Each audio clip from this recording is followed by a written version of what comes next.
네, 이렇게 해서 MTN 자문단의 설문조사 결과 저희가 한번 알아봤습니다. 2270선까지 연내 고점 형성할 수 있을 것이다라는 결과 현재 나오고 있는데요. 이렇게 상승 랠리 이어가려면 아무래도 좀 수급 상황 그리고 유동성이 뒷받침돼야겠죠. 그래서 오늘 이 부분에 대해서 보다 자세하게 한번 이야기를 나눠보고자 합니다.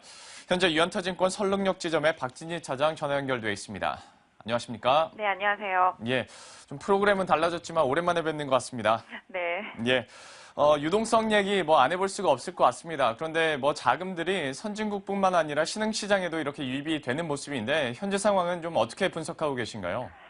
네, 다들 아시겠습니다만은 돈이 넘쳐나다 보니까 그 유동성 장세가 이제 신흥시장까지 밀려오고 있습니다. 그동안 초기에 미국 시장에서 일단 양적 완화를 바탕으로 한 미국 증시가 상당히 강세를 보였었고요. 또 유럽 쪽에서도 또 돈 풀기에 나섰고, 일본에서도 돈 풀었고, 중국에서도 돈 풀었고, 계속 돈을 풀다 보니까 저금리 기조 속에서 증시 쪽으로 돈이 돌아오는 것은 당연한 결과라고 생각을 하고 있습니다. 근데 유럽과 미국 쪽에서의 워낙 강세를 뒷받침하고 미국도 마찬가지가 되겠죠. 그러다 보니까 최근에 좀 신흥시장 쪽, 특히 중국 쪽 으로 강력하게 좀 돈들이 많이 가고 있고요.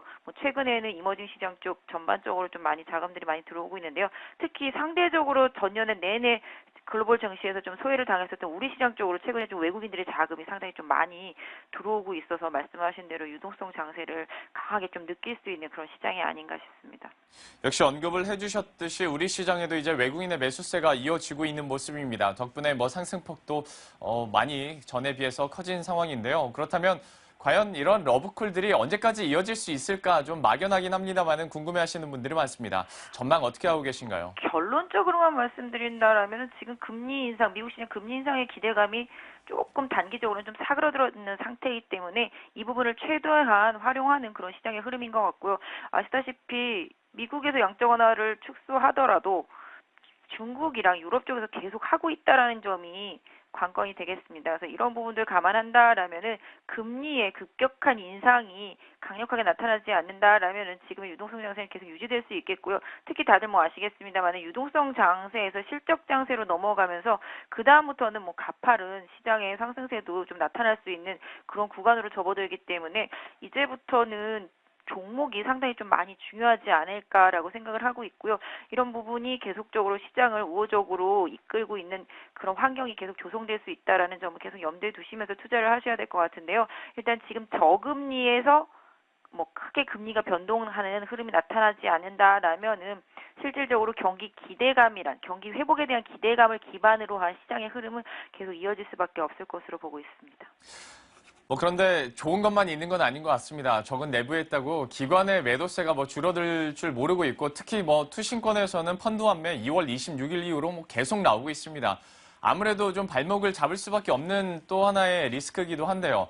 이 기관의 매도세 앞으로 좀 어떻게 시장에 영향을 줄 거라고 보고 계신가요? 네, 지금 최근에 보시면 기관, 투신권을 중심으로 한 매도세가 상당히 강력하죠. 특히 투신권이 가지고 있는 펀드들이 대부분 대형주 위주로 되어 있었기 때문에 시장의 수익률을 상당히 따라가지 못했었습니다. 개인 투자자분들이 계속 환매를 하고 있는 모습이고 특히 2100에서 2150 사이의 전 고점에 대한 부담감 때문에도 계속 좀 매물이 나오고 있는 모습을 보실 수가 있겠는데요. 오히려 펀드 물량을 꼬박꼬박 외국인들이 다 받아주고 있다라는 점이 좀 긍정적이라고 보여지고 있습니다.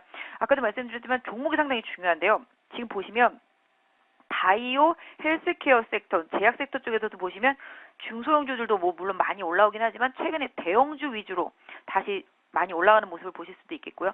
증권주도 중소형 증권주에서 지금 중대형 증권주로 그 다음에 시장이 워낙 가파르게 오르고 바닥을 찍다 보니까 낙폭과대 내수 섹터들도 강하게 순환매가 돌고 있습니다. 최근에 백화점도 많이 올라왔고요. 은행주도 올라오고 있죠.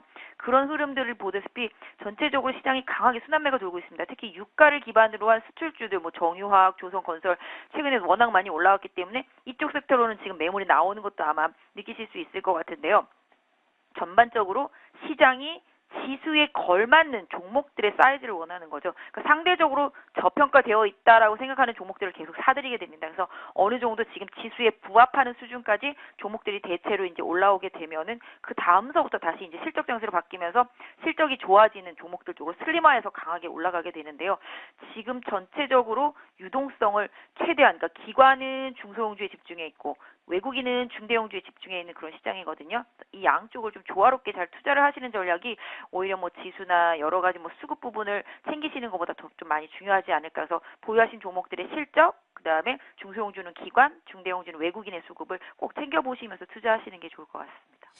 역시 어떤 종목군이나 업체군을 선호하시느냐에 따라서 이 기관이냐 그리고 외국인이냐의 수급 상황을 우리가 면밀히 살펴볼 필요가 있을 것 같고 역시 이제 실적 장세에 이어질 것으로 예상되는 만큼 이 부분도 꼼꼼히 체크를 하셔야 될 것 같고 저희도 또 나올 때마다 다시 한번 정리를 해드리도록 하겠습니다. 지금까지 유연타증권 설릉역지점의 박진희 차장과 함께했습니다. 오늘 말씀 고맙습니다. 네, 감사합니다. 네. 이렇게 해서 MTN 자문단의 설문조사 결과와 함께 수급 상황에서의 우리가 주의해야 될 변수들 함께 살펴봤고요. 계속해서 펀드 시장 동향 함께 점검을 해보도록 하겠습니다.